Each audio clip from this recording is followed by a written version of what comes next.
Bismillahirrahmanirrahim. Assalamualaikum everyone. Welcome to back my another new blog. This is Mukta from Dhaka. কি অবস্থা সবাই কেমন আছেন? আশা করি আল্লাহর অশেষ রহমতে আলহামদুলিল্লাহ সবাই ভালো আছেন। আমিও ভালো আছি। তবে আপনাদের সাথে আজকে সকাল থেকে ব্লগটা স্টার্ট করছি। তবে টাইটেল দেখে আপনারা অবশ্যই বুঝতে পেরেছেন আজকে কি বিষয় নিয়ে আপনাদের সাথে কথা বলবো। তো এই যে দেখতে পাচ্ছেন এখানে কিন্তু আমার আম্মু সকালবেলা আমরা চাপড়ি খেয়েছি। তারপর খুবই ব্যস্ত ছিলাম আর কোনো ভিডিও করার একদমই সময় পাইনি। আর বাইরে এত পরিমাণ বৃষ্টি ছিল শনিবার দিন। তো আপনারা যারা ঢাকায় থাকেন তারা কিন্তু জানেনই যে অনেক বৃষ্টি ছিল। বিশেষ করে আমাদের এদিকে এত পরিমাণ বৃষ্টি ছিল মানে একদম পা পর্যন্ত একদম এত পরিমাণ অনেক পানিও ছিল।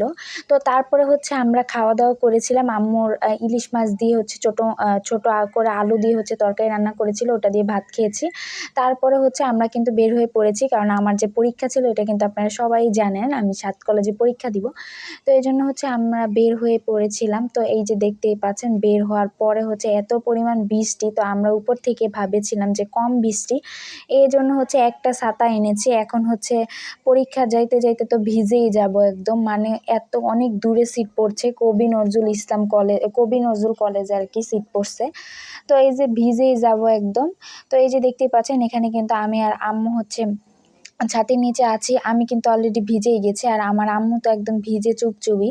একটু বের হতে মানে এত পরিমাণ বৃষ্টি। তো আমরা এখানে যখন দাঁড়িয়ে আছি, আমার পরীক্ষা কিন্তু শুরু হবে ৩টা বাজে, ৩:30 বাজে পরীক্ষা শুরু হবে। তো যারা পরীক্ষা দিয়েছেন তারা কিন্তু অবশ্যই জানেন ২:৫৫-তে প্রশ্ন দেয় আর ২:৩০ এর মধ্যে পরীক্ষার হলে প্রবেশ করতে হয় আর কি, পরে আর ঢুকা যায় না।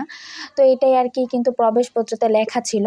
তো এখানে আমরা যখন দাঁড়িয়েছিলাম আমি তো ভেবেছি যে আজকে মনে হয় পরীক্ষা আর দিতেই পারবো না, পরীক্ষাটা মিস যাবে। আমি যে ১,০০০ টাকা দিয়ে ফর্ম কিনেছি এটাই আমার বিফলে যাবে। সব কিছু রেডি করলাম, প্রবেশপত্র রেডি করলাম। এই মুহূর্তে এত পরিমাণ বৃষ্টি, মানে কি বলবো, শনিবার দিনে এত পরিমাণ বৃষ্টি ছিল যে একদম আশা হারিয়ে ফেলেছি আমি আর আম্মু যে পরীক্ষা দিতেই পারবো না। আসলে আমরা যখন এই যে বাসার সামনে দাঁড়ানো তখনই মনে করেন এখানে কিন্তু একদম ১:৪২ বেজে গিয়েছে। তো এই যে এত পরিমাণ ভয় লাগছিল আর কি। তাও ৭ কলেজে পরীক্ষা দিব, আর কখনো দেইনি, এবারই যেহেতু প্রথম। তো এইজন্য আর কি বেশি ভয় লাগছিল আর কি। তো এই যে পরে আমি আর আম্মু এখানে বলছিলাম যে এখনই আমাদের যেতে হবে। তো আম্মু আবার বলছিল যে এই বৃষ্টির মধ্যে কিভাবে যাব, এত পরিমাণ বৃষ্টি। তো আসলে বৃষ্টির মধ্যে তো হাঁটতে খুবই কষ্টকর লাগে। তাও দেখেন অনেক কষ্ট করে আমি কিন্তু ক্যামেরাটা অফ করে, তখন এত পরিমাণ বৃষ্টি ছিল যে আপনাদের সাথে আর কিছু আমি শেয়ার করতেই পারিনি। তো অনেক আশা ছিল যে কিভাবে যাই সবকিছু আপনাদেরকে দেখাবো। তো আসলে এত পরিমাণ বৃষ্টি ছিল যে আপনাদের সাথে কিচ্ছু একদম আমি দেখাতেই পারিনি। তো তারপরে আমার আম্মু এখানে এসে একটু দাঁড়ালো আর কি। তো এই দোকান থেকে আম্মু এটা কিছু কিনেছে। তো কি কিনেছে এটা আর আপনাদেরকে বললাম না। তো তারপরে এই যে দেখতেই পাচ্ছেন এখানে আমরা এখন আবার এদিকে যাব, একদম গাড়িতে উঠে আপনাদের সাথে কথা বলবো। তো যাই হোক, তো এটা আমি ভেবেছিলাম যে গাড়িতে উঠেই বোধহয় আপনাদের সাথে ভালো মতো কথা বলতে পারবো, সব কিছু শেয়ার করতে পারবো, কিন্তু না। আসলে গাড়িতে ওঠার পরে এই যে দেখতে পাচ্ছেন এখানে কবি নজরুল কলেজটা লেখা আছে, এই কলেজেই কিন্তু আমি পরীক্ষা দিয়েছি। তো এখন কিন্তু অলরেডি পরীক্ষা দিয়ে আমরা বের হয়ে গিয়েছি। তো আমি আপনাদেরকে পরীক্ষার আগের ঘটনাগুলো বলি। পরীক্ষার আগে গাড়িতে উঠলাম, অনেকক্ষণ দাঁড়িয়েছিলাম ভিক্টর বাস দিয়ে আসার জন্য। তো ভিক্টর বাস আমাদের বাসার এদিক থেকে ছাড়ে, তো ওটা দিয়েই সদরঘাট যেতে হবে। তো আসলে বৃষ্টির মধ্যে যখন বাসে উঠলাম তখন মাত্র ২টাও বাজে না, ১:৫৭ বাজে। তো বাসে ওঠার পরে আর কি পরের ঘটনাগুলো বলি। এত পরিমাণ আমার কষ্ট হচ্ছিল, এই এরকম অবস্থা দেখে আমার অনেক খারাপ লাগছিল। আমার আম্মুরও অনেক টেনশনে পড়ে গিয়েছি সেই মুহূর্তে। আল্লাহর কি রহমত, আসলে আমরা বাসের মধ্যে যখন মাত্র গুলিস্তান তখনই একদম ২:৪৭ বাজে। এদিকে দিয়ে কিন্তু আমার ২:৫৫ ভিতরেই প্রশ্ন দিয়ে দিবে, ঢুকতে হবে পরীক্ষার হলে। তো যাই হোক, এতটা পরিমাণ কষ্ট লাগছিল তখন। আসলে বাসের মধ্যে যে আপনাদের সাথে আমি শেয়ার করব ভিডিও ধরে, সেই পরিস্থিতিতেও আমি ছিলাম না। আসলে আমি বসছি এক জায়গায়, আম্মু বসে এক জায়গায়, অনেকক্ষণ দাঁড়িয়ে ছিল আম্মু, সিট নেই। তো একটা সিট ছিল, ওটার মধ্যে হচ্ছে আম্মু আমাকে বসিয়েছে। আরেকটা মানে সিট আর কোনো খালিই নেই আসলে। এত পরিমাণ বৃষ্টি ছিল। এখন তো আবার এসএসসি পরীক্ষা চলে। তো এসএসসি পরীক্ষার শিক্ষার্থীরাও ছিল। বৃষ্টির জন্য কিন্তু তাদেরও বাসায় যেতে লেট হয়েছে। তো অনেক ভিড় ছিল। আসলে পরীক্ষাটা যে কিভাবে দিলাম আল্লাহর রহমতে, আলহামদুলিল্লাহ পরীক্ষা যে দিতে পেরেছি। আসলে মানে ভালো করি বা খারাপ করি সেটা তো আর কি পরীক্ষা দেওয়ার পরে তো আর আফসোস থাকে না। তখন কিন্তু নিজের উপরে, কিন্তু পরীক্ষাটা না দিতে পারলে কিন্তু আফসোস থাকতো যে পরীক্ষার প্রশ্ন জানি কেমন হয়েছে, দিতে পারলে ভালো হতো। তো অনেক কষ্ট লাগছিল, কি বলবো। তারপরে হচ্ছে আমি আর আম্মু আর কি আল্লাহর কাছে বলছিলাম, আমার আম্মু দোয়া করতেছিল যে আল্লাহ একটু আমাদের ব্যবস্থা করে দাও। তারপরে আপনারা বিশ্বাস করবেন না, জাস্ট 2টা 47 তো মাত্র গুলিস্তান বলছে। মানে হচ্ছে মাত্র 5 মিনিটের ভেতরে, মানে 55 বাজে না, 5 মিনিটের ভেতরে গাড়ি হচ্ছে এত দ্রুত চলে, দেখি কি বলতেছে চলে আসছে কবি নজরুল কলেজের সামনে।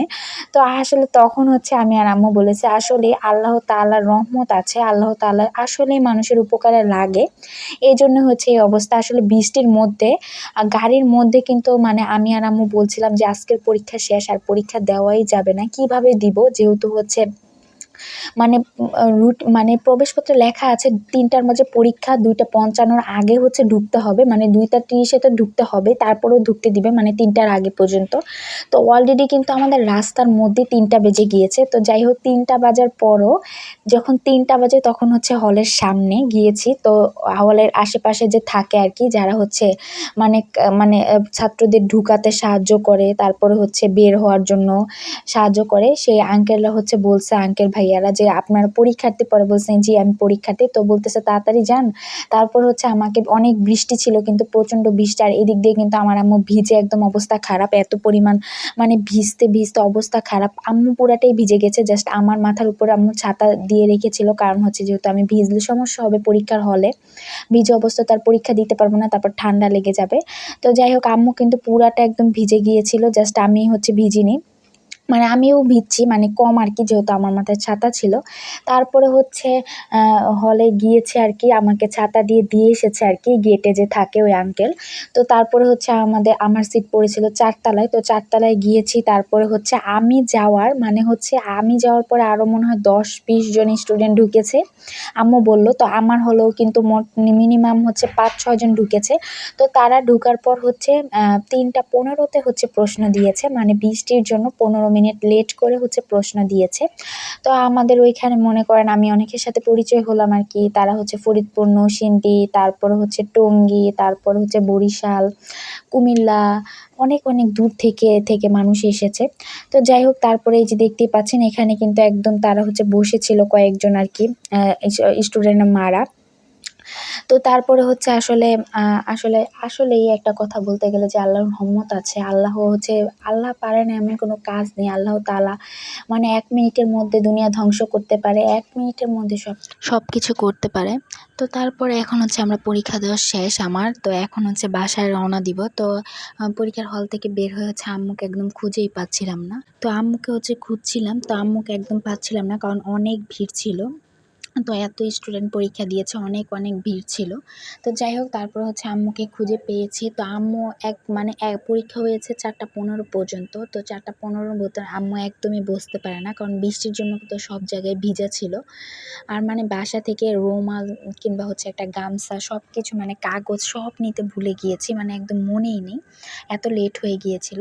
তো যাই হোক, তো বের হওয়ার পর আম্মু বলতেছে যে ১ ঘন্টা দাঁড়িয়ে ছিল। আসলে আম্মু না, আরো অনেকজন দাঁড়িয়ে ছিল। তো বেশিরভাগ এসেছে হচ্ছে পুরুষ। তো পুরুষরা আরকি নিয়ে এসেছে স্টুডেন্টদের। তো মহিলা কম এসেছে, যেহেতু অনেক বৃষ্টি ছিল আর রাস্তায় প্রচণ্ড পরিমাণ পানি ছিল। আর আমাদের রাস্তাটা তো হচ্ছে আপনাদেরকে দেখাইনি। আমাদের রাস্তাটা কিন্তু অনেক কেটেছে, মানে লাইন ঠিক করছে আরকি। এজন্য হচ্ছে অনেক পরিমাণ পানি উঠেছিল। তো ওই পানির মধ্যে দিয়ে এসেছি। তো যাই হোক আলহামদুলিল্লাহ পরীক্ষা যে দিতে পেরেছি। তো এখন হচ্ছে আমরা বাসায় চলে যাব। এজন্য হচ্ছে আম্মু এখানে মানে আমাকে বলছিল আরকি পরীক্ষা কেমন হইছে, এই ঠিক বলল আরকি। তো তারপরে হচ্ছে এখানে আবার দেখছিলাম আরকি কবি নজরুল কলেজটা। তো এদিকে একটু ওয়েট করছিলাম। তারপরে আম্মু জিজ্ঞেস করল যে কোন দিকটায় গেলে তাড়াতাড়ি হবে, মেইন রাস্তা পাওয়া যাবে, কারণ অনেক অনেক দূর কিন্তু হেঁটে যেতে হবে, একদম সাথেই মেন রাস্তা না। আমরা আসার সময়ও কিন্তু হেঁটে এসেছি। অনেকটুক মানে রিক্সা যে নিব, রিক্সাটা নেওয়ার পর্যন্ত মানে নেই, এত পরিমাণ বৃষ্টি ছিল আর পানির মধ্যে দিয়ে। তো রিক্সা চালকও মানে অনেক দাম চাচ্ছিল আরকি। তো যাই হোক, তারপরে কিন্তু আমরা একদম হেঁটে মাত্র ৫ মিনিট লেগেছে, একদম রাস্তার কাছে চলে এসেছি। তো রাস্তার কাছে এসে আমরা যে বাসটা দিয়ে হচ্ছে আমাদের বাসার সামনে যাব, ভিক্টর বাসটা দিয়ে, তো ওই বাসটাও নেই, মানে কি বলবো। তো আমাদের সাথে আরও অনেকজন দাঁড়িয়ে ছিল আরকি ভিক্টর বাসের জন্য। তো এই বাসটা দিয়েই হচ্ছে আমাদের বাসার সামনে যেতে হবে, না হলে অন্য বাস দিয়ে যাওয়া যায় না। অন্য বাস দিয়ে গেলে ভেঙে গেলে যেই টাকা ভাড়া নেবে ওইটা দিয়ে গেলে একই টাকা ভাড়া নেয়। তো একবারে ভেঙে যাওয়ার থেকে একবারে গিয়ে নেমে যাওয়াই ভালো। তো বাসটা কোথায় এটা সবাইকে জিজ্ঞেস করলাম ওইদিকে। তো তারপরে সবাই বলল এই বাসটা নাকি অনেক পেছনে। তো এই রাস্তা দিয়ে আরকি এই বাসটা একটু কমই চলে, অন্য বাস বেশি চলে। তো তারপরে হচ্ছে আম্মু এদিকে একটা দোকান পেয়েছিল আরকি, যেহেতু বৃষ্টি হচ্ছিল। তারপরে হচ্ছে আম্মু এদিকে বসেছিল আরকি দোকানে। তো যাই হোক, তারপরে হচ্ছে আমরা ভিক্টর বাস পেয়েছি। বাসের কোনো ভিডিও তুলতে পারিনি আমি। তো তারপর হচ্ছে আমরা বাসায় চলে এসেছি। তো আমি যেহেতু বাসায় এসেছি, আবার আমার স্টুডেন্টের পরীক্ষা ছিল, আমি যে টিউশনি করি, তো ওদের পরীক্ষা ছিল, তাই হচ্ছে ওদেরকে আবার পড়াতে যেতে হবে। এজন্য হচ্ছে আম্মু বাসায় আসার পর, যেহেতু দুপুরে অনেক আগে খেয়েছি, এজন্য আম্মু চা বানিয়েছে, বিস্কুট, তো বিস্কিট দিয়েছে, মুড়ি দিয়েছে। এখন হচ্ছে এগুলো খাবো। তারপরে হচ্ছে আ আ আব্বু আসবে, আব্বুর জন্য আবার রান্না করতে হবে, আম্মু রান্না করবে। এদিক দিয়ে কিন্তু আমার আম্মু ভীষণ অসুস্থ। তো কী অসুস্থ সেটাও আপনাদের সাথে অন্য ব্লগে শেয়ার করব। তো আজকের ভিডিওটি এই পর্যন্ত। আর অনুরোধ রইল আমার চ্যানেলটি সাবস্ক্রাইব করে আমার পাশে থাকার মতো, আমি আপনাদের ছোট বোনের মতো। তো সবাই ভালো থাকেন। আসসালামু আলাইকুম, আল্লাহ হাফেজ। সবাই আমার জন্য দোয়া করবেন, আমার মা বাবার জন্য দোয়া করবেন।